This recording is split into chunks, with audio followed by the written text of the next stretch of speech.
اعوذ باللہ من الشیطان الرجیم بسم اللہ الرحمن الرحیم اللہم صلی علی محمد وآل محمد۔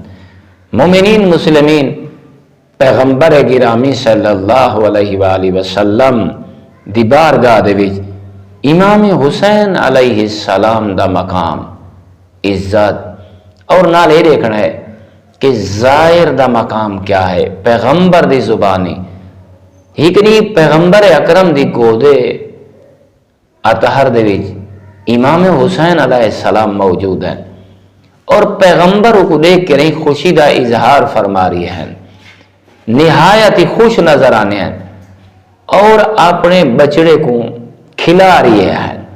اچانک بی بی عائشہ دی نگاہ پئی پیغمبر اکرم دی بارگاہ وچ عرض فرمایا، یا رسول اللہ، تو آکوں اپنے نواسے حسین نال بڑی محبت ہے اور دوسرا جیلے ہی تو سا حسین کو دے دے ہو، بڑے خوش ہوں دے ہو۔ پیغمبر نے فرمایا، اے عائشہ، میں حسین کو دیکھ کے کی میں خوش نہ ہوا، اے حسین میں پیغمبر دے دل دا میوہ ہے، میں محمد دی اکھیں دا نور ہے۔ دیکھ کے فرمایا، حسین اتنا اللہ دے ہاں مقرب ہے کہ میں کو ایک گر روئیں دیئے، عائشہ این میرے حسین بچڑے کو میری امت قتل کر دے سی۔ تعجب ہوا، بی بی عائشہ حیران رہ گئی۔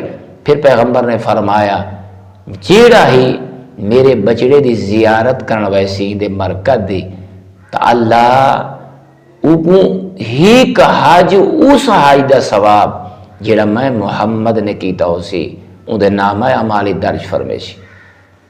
بی بی عائشہ نے پیغمبر اکرم دی بارگاہ تعجب دے نال حیرت دے نال فرمایا، ایک حاج دا اوہی جیڑا پیغمبر اکرم سید الرسول نے کیتا ہوئے؟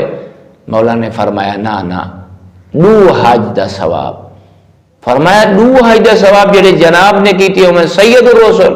پیغمبر فرمایا، نا، اللہ میرے بچڑے دے ظاہر کو ترائے حاج دا ثواب درج فرمیسی ان دے نام اعمال۔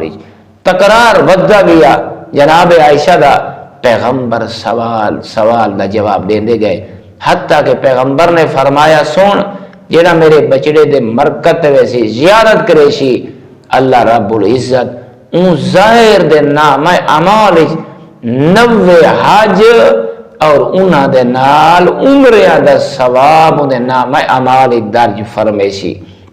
تو برادران ایمانی، پیغمبر دی زبانی ظاہر دی منزلت اور مقام کو سمجھو، جب کہ ظاہر دا اتنا بڑا مقام ہے، خدا جانے ان حسین آقا دا کتنا بڑا مقام ہو سی۔ اللہ رب العزت این دنیا تجی میں حضرت انسان بنائے، ایمیں ساکو صحیح مانے، انہا ہستیاں دے مقام کو سمجھن دی توفیق عطا فرماوے۔ والحمدللہ رب العالمین۔